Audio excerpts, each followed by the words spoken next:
আসসালামু আলাইকুম সুলাইমান ভাই। আপনি তো দেখছি এখন সমাজের বিষয়ে খুব ভালো ভিডিও বানান।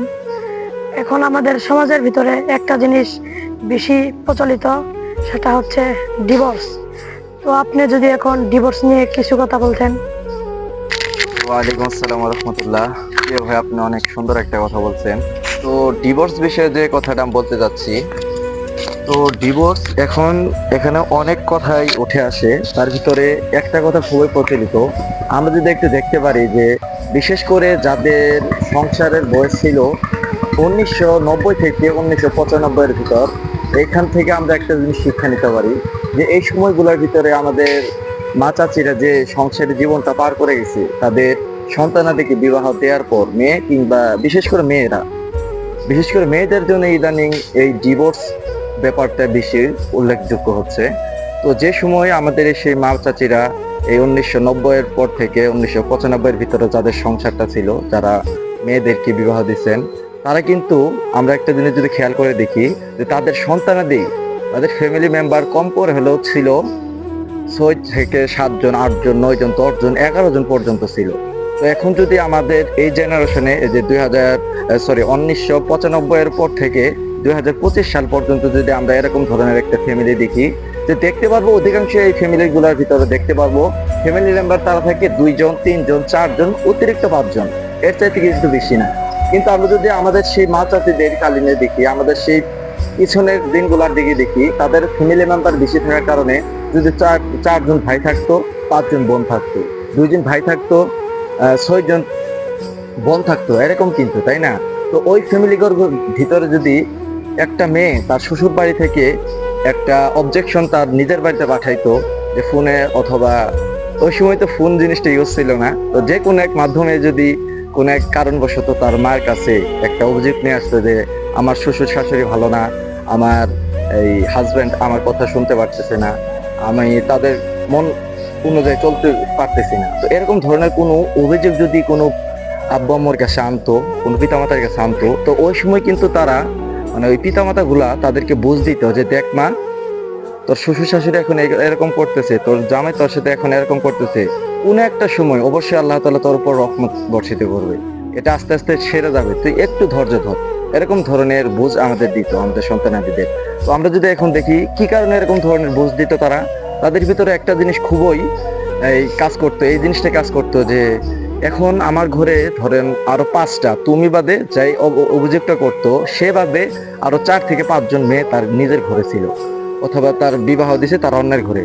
তো আমি যদি আমার এই মেয়েটাকে প্রশ্রয় যাই যে মা তুই আসি বর, অথবা এই তুই মানে আমাদের ফ্যামিলিতে আবার আমি এটা নিয়ে বিচার করব, তো এরকম ধরনের কথা যদি বলতো, তাহলে তার ভাবতো যে আমি যদি ওকে এরকম ধরনের প্রশ্রয় দিই, তাহলে আমাদের আরো বাকি 4-5 জন মেয়ে আছে, তারাও কিন্তু প্রশ্রয় পেয়ে যাবে। তো আমাদের পক্ষে এটা পসিবল না যে এত বড় সংসারটাকে আবার মেনটেন করে আমার ঘরেতে মেয়ে উঠিয়ে আনা। কিন্তু এরকম ধরনের কাজ এখন কি কারণে করেন জানেন? যদি কোনো একটা মেয়ে যদি তার মার কাছে অভিযোগ দেয়, তার বাবার কাছে অভিযোগ দেয় যে মা অথবা বাবা, যে দেখো আমার শ্বশুর বাড়িতে আমার শ্বশুর শাশুড়ির সাথে আমি মেনটেন করে চলতে পারতেছি না, তো ওই সময় তারা কিন্তু অধিকাংশ বাবারা, অধিকাংশ মারাই তারা বলে থাকে যে চলে আমাদের বাড়িতে, তারপরে কি করার আমরা পরে এটার বিষয়ে একটা অ্যাকশন নেব। এরকম ধরনের কথাবার্তা বলে কিন্তু তাদের মনের ভিতরে একটা আঘাত সৃষ্টি করে, যে না, একটা প্রশ্রয় পায় যে না, আমাকে যদি আমার শ্বশুর শাশুড়িরা অথবা আমার জামাই যদি কোনো কিছু বলে, তাহলে এটা আমার আব্বা আম্মা এটার বিরুদ্ধে, মানে এটার বিপরীত কোনো একটা অ্যাকশন অবশ্যই নেবে। তো এরকম ধরনের কথা বলে বিধায় এখনকার এই আমাদের জেনারেশনে এই ডিভোর্স জিনিসটা বেশি হচ্ছে। তো এর ভিতরে আমি একটা কথা বুঝাই যে আমাদের সমাজে বিশেষ করে বাবারা বাবারা মারা এরকম ধরনের, মানে এরকম ধরনের কিছু কথাবার্তা তাদের সন্তানাদিকে বলে থাকে, তাদের সংসারের ভিতরে, মানে তাদের মেয়েদের সংসারে এরকম ধরনের কথা বলে যে তুই ডাইরেক্টলি চলে আয়, তারপরে কি হয় না হয় এটা আমি দেখতেছি। তাদের ভিতরে শুধু শয়তানের ওয়াসওয়াসা ছাড়া আর কিছুই নেই। তো আমি অনুরোধ করে বলবো আপনারা যারা এরকম ধরনের মা বাবা আছেন, যে তাদের মেয়েদের সংসারে যদি কোনো ছোট একটা কারণবশত একটা বিচার আসে, তো আমি যতটুকু বুঝি আপনারা নিজের মেয়েকে যে বিবাহ দিচ্ছেন, এ দ্বারা কিন্তু এটাই প্রচলিত হয়ে গেছে যে আপনার মেয়ে একজন বিবাহিত।